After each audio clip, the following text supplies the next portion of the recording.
हम लोग रिलेशनशिप्स के बारे में पहले भी बात कर रहे थे। जब लोग बोलते हैं भाई गर्लफ्रेंड बॉयफ्रेंड या फ्रेंड्स का ही आपस में हम लोग पीयर सपोर्ट सीख करते हैं।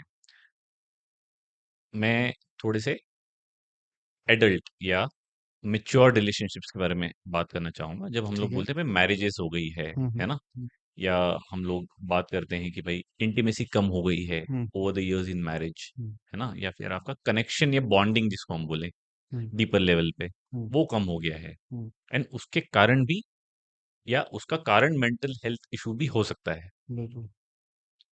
ऐसे केसेस आपने ऑब्जर्व किए हैं क्या? हुँ। और उस पे क्या सॉल्यूशंस होते हैं?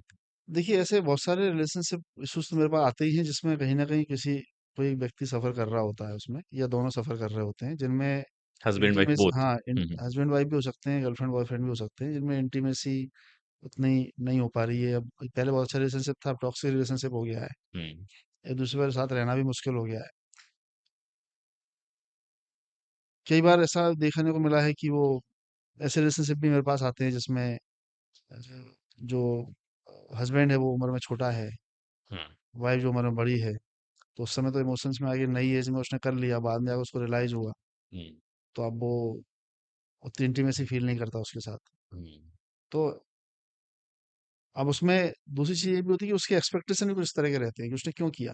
हम्म, देखिए, बड़ा ही केस है, मैं वही बता रहा हूँ आपको, केस स्टडी की तरह आप इसको ले सकते हैं, कि उसको अपनी माँ से प्रॉब्लम थी।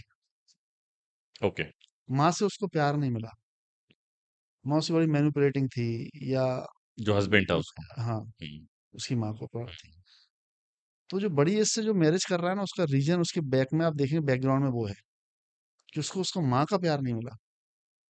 तो वो एक फीमेल में वो माँ का प्यार ढूंढ रहा है, वो उसको छोटी लड़की में दिखाई नहीं देगा, वो अपन से उम्र की छोटी लड़की, हम्म वो उससे उसकी उम्र की बड़ी लड़की में दिखाई देगा उसको, जो एक्चुअली उसको चाहिए। बस वो समझ में नहीं आएगा कि मैं क्या ढूंढ रहा हूँ। हम्म और फिर शादी कर ली, मैरिज हो गई।